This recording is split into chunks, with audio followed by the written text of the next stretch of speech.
Not only are you a writer, but you created The Buzz on Maggie for Disney Channel.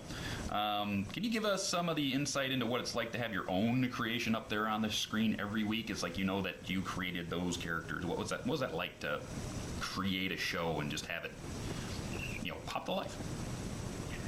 It's a little hard to explain. It is kind of a singular experience. It's very different from having being a staff on writer or a freelance writer on somebody else's show, or even a high level executive producer, a co-executive producer. I think it's still different. It's I mean, the closest thing analog I can think of, it's like having a child. I mean, it's your child, and you were there at conception, and it's comes out of you. It's sort of a reflection of who you are to a certain degree. And then all these other people got interested in it, and all this money came flowing to it, and all these people started working on it, and you became suddenly a boss.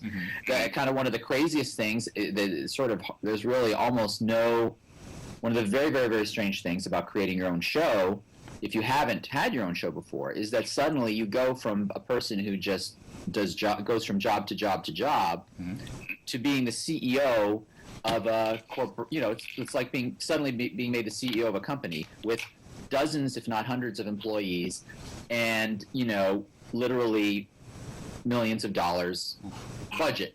So it's like, you go and I had never run a McDonald's, you know what I mean? So that was very strange.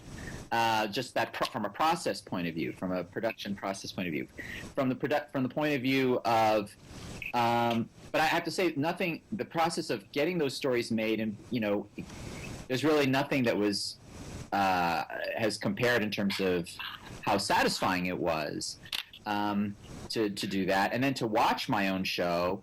It's a little bittersweet because I think the show did well, but wasn't a huge hit, and it only went for one season. So it's a little bittersweet for me to watch the episodes now, that the series didn't go longer. But I'm happy with what we did there.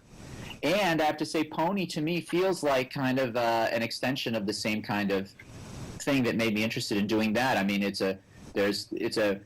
that show also had one female protagonist instead of six, but she was not your typical female character. The stories weren't your typical girly cartoon stories.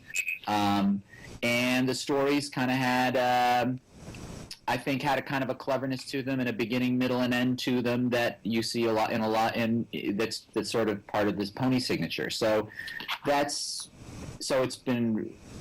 it's been wonderful for me. I realize I'm going way beyond what you asked, but it's been wonderful for me to be part of Pony, just because it feels like that's, the creative impulse that brought me to Maggie sort of is able to that itch can still be scratched in this universe.